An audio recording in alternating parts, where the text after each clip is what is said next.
You know, this guy wasn't that bad of an individual, but in the words of the Eagles' famous song, "Life in the fast lane, guaranteed to lose your mind."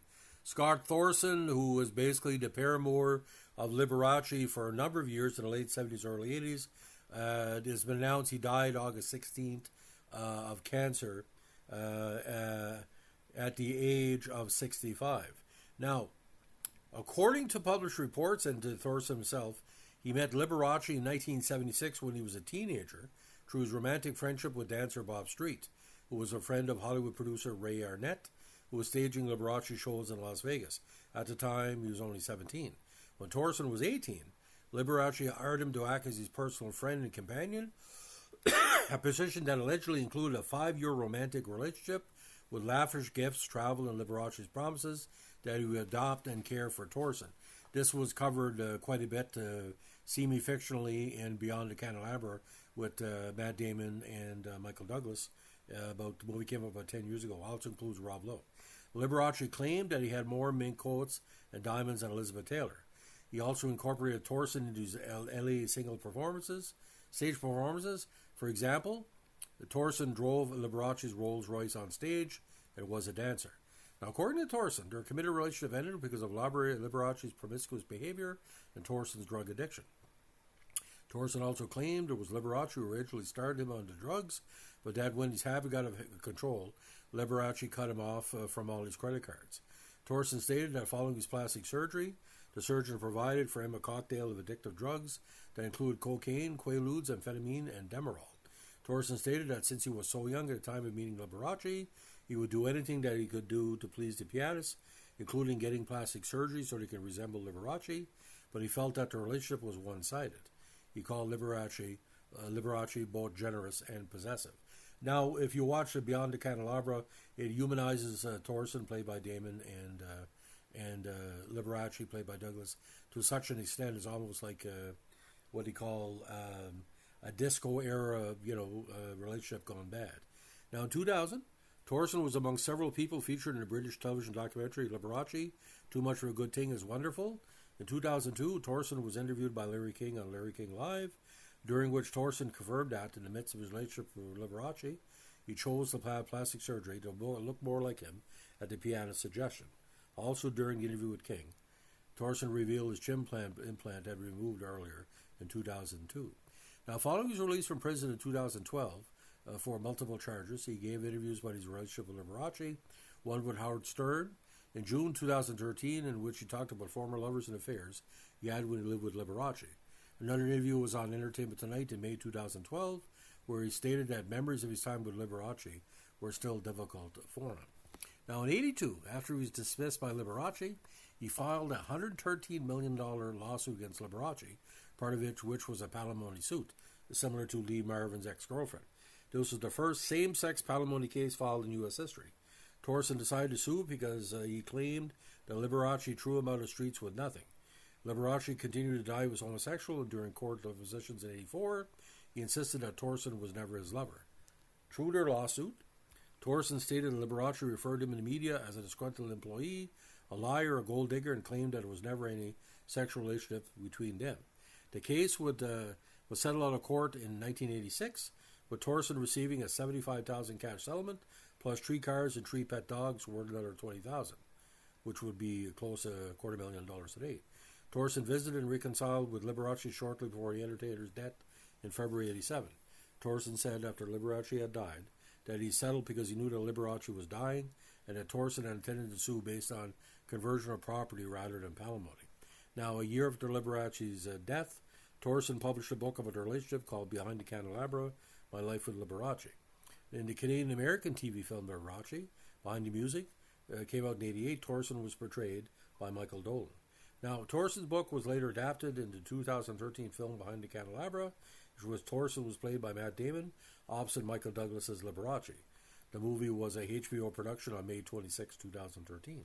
The film was directed by Steven Soderbergh from a screenplay by Richard LaGravenesse, with music by Academy Award-winning composer Marvin Hamlish. Now, in 1989, this is where it got kind of weird for him.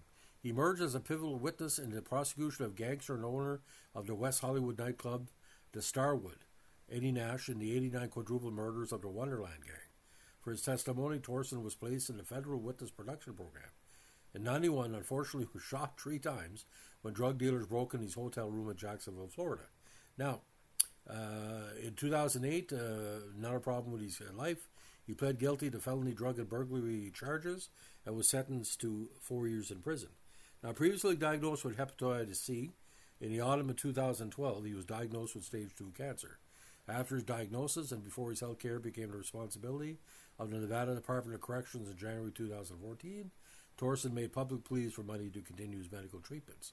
He had planned in 2012 to re-release the book Behind the Candelabra to coincide with the film's release. Now, in February 2013, police investigating a lost wallet tracked the use of the victim's credit cards to a hotel in Reno. Thorson was found to be using the credit cards and was arrested. Thorson, who was also used the alias Jess Marlowe, which he said he acquired when he entered a protection program in the Nash case, was booked on a variety of charges, including burglary and using a credit card without consent. He pled guilty and was sentenced to 5 years probation in July 2013. Now, Dennis Hoff, owner of the Moonlight Bunny Ranch, paid Thorson's $125,000 bail in 2013. Now, in September 2013, he tested positive for methamphetamine but was given another chance. He subsequently failed drug tests again, twice in October and again on November 1st, 2013. He was arrested on November 19th of that year after violating a court order to enter an inpatient treatment facility in Reno 2 weeks earlier. On January 23rd, 2014, his probation was revoked and he was sentenced to 8 to 20 years in Nevada prison. Really, he was damaging himself, ladies and gentlemen. He shouldn't have got jail time. I know he made a lot of mistakes, but he was only harming himself. Now, as of March 2021, he had completed his term in unsupervised custody and residential confinement, and he had a projected release in 2022. Now, but on May 10, 2021, his parole was revoked and was returned to custody. He was incarcerated in High Desert Prison for a while, with a release date of September 8, 2022. Unfortunately, Thorson died of cancer and heart disease at an LA healthcare facility on August 16, 2024, at the age of 65. Now, the book itself, ladies and gentlemen, it's an honest attempt by him to tell the story as he remembers it. I don't think Liberace is a bad person. I don't think Thorson's a bad person. Just the fact is life in the fast lane. What are you going to do in Hollywood? It's going to be plastic surgery, drugs, or whatever. But he was, like I said, half the stories he told seem strong, but he made different allegations through the years, and he claimed he had a gay affair with pop star Michael Jackson. Now, he told the National Enquirer that he and Jackson had a tryst in '79, shortly after introduced by Liberace in Las Vegas. And again, I don't know if that's to be claimed or not, but all the connections to him over the years, like I said, it's hard to prove because Jackson is dead and now Thorson is dead. Now, ladies and gentlemen, we're doing this podcast as a public service.